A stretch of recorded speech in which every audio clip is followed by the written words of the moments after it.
And just because we found some receipts, you did say, I think homosexual activity is a sin. Yes, I'm a religious Jew, that's sure true. There's a genetic component. You found me out. Orientation. But the view of all religious people I know has always been that sexual behavior is something that is up to you. And you said, I may have a desire to sleep with many women, but I do not. I agree with me. Yes, that's true. Congratulations on your, I'm sure it's very hard to restrain yourself. Hello, everyone. Welcome back to Congress Flash. Today we bring to you recent political happening in Congress. So, Ben Shapiro just walked into Congress, sat down, and calmly took apart the Democratic talking points on Project 2025, without even raising his voice. What was supposed to be a gotcha moment turned into a masterclass in logic, quick wit, and ideological consistency. Let's break down the top moments from this fiery exchange, each one sharper than the last. Stick around to the end, because it finishes with one line from the chairman that had the whole room dead silent. First off, Ben was asked— Thank you. Mr.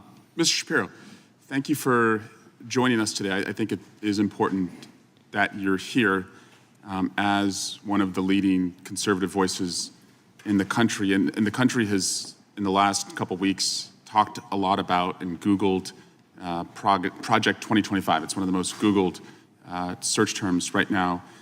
And you're not going to get any censorship from me. So I just wanted to know, from your perspective, I think it would help us understand, on just like a scale of 0 to 100%, how much do you support Project 2025?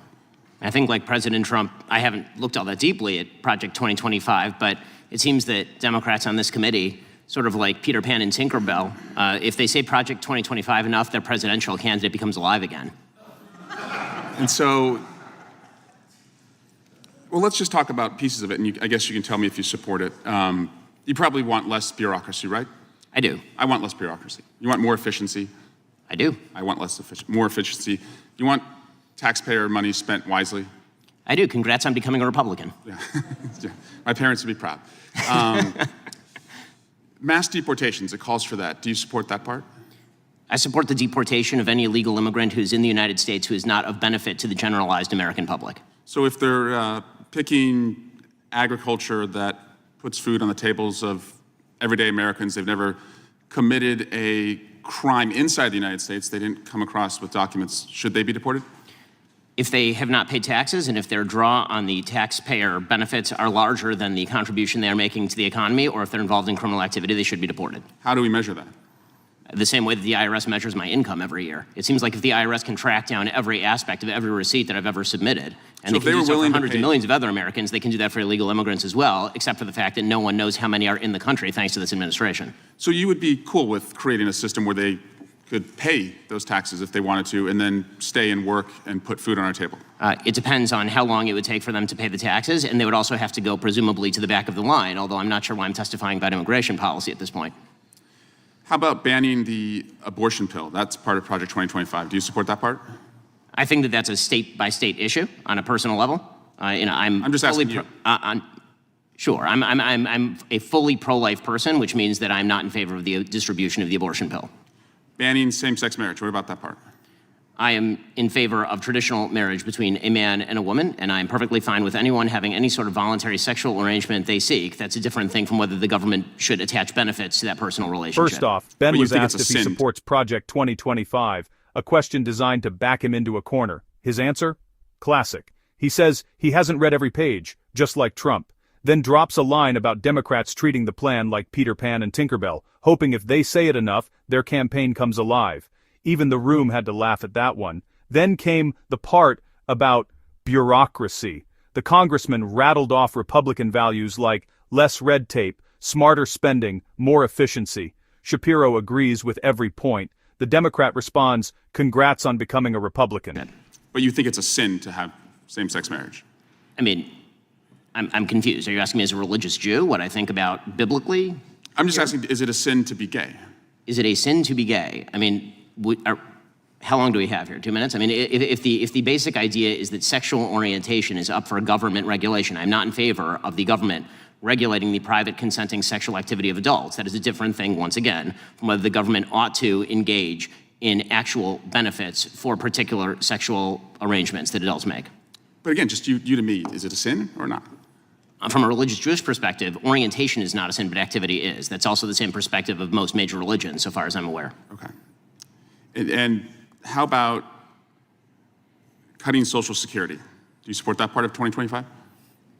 I'm not sure what Project 2025's position on Social Security is. I'm in favor of the restructuring of Social Security along the lines of privatization and lowering and increasing the retirement age, because you, as well as every other congressperson, knows Social Security is going to go bankrupt, and yet everyone seems to have an interest in lying about it for the next decade and a half until we have to take austerity measures or radically increase inflation or taxes. And bans against books about slavery. Do you support that part about? Why would I possibly be in favor of bans about books about slavery? That would be absolutely ridiculous. What I am in favor of is the idea that school libraries should be able to make decisions along the lines of what exactly is appropriate for, say, a 7th grader and whether they ought to be treated to cartoons and genderqueer. That's not quite the same thing.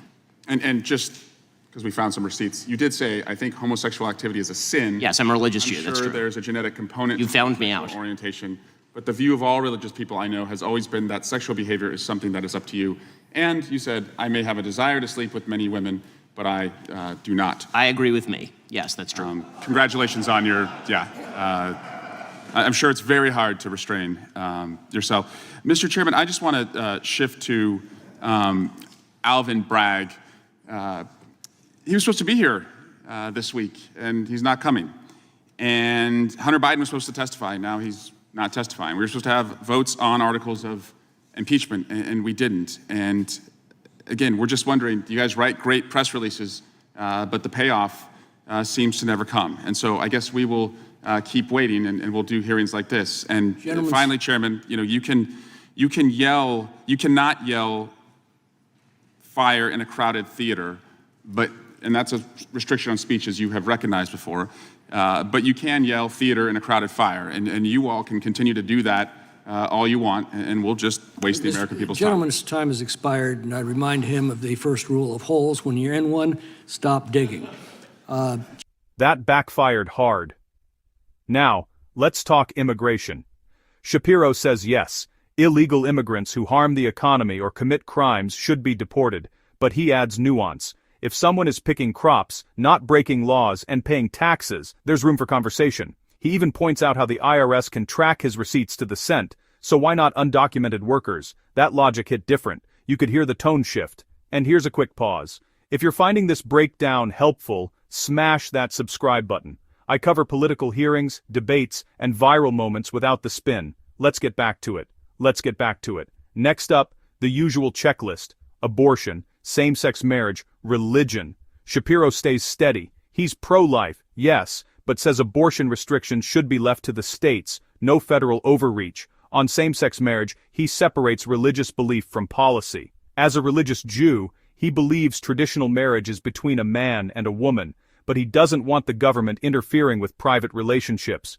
That's a level of nuance we don't see enough of. When pressed again, he clarifies, being gay isn't a sin. Acting on it is, in religious doctrine, but he's not advocating laws around that. It's about belief, not legislation. Subtle, but important. The next line of attack?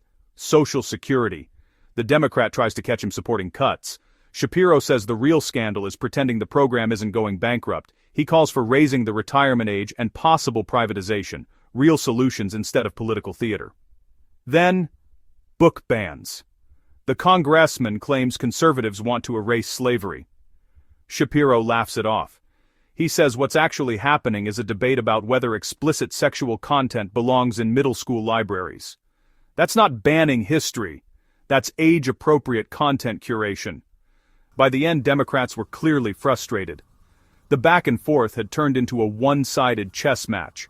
The chairman even had to remind one congressman of the first rule of holes: when you're in one, stop digging. Shapiro walked into a political trap and walked out untouched, calm, logical, and razor-sharp. And whether you agree with him or not, that is how you win an argument in Washington. Hit like, subscribe,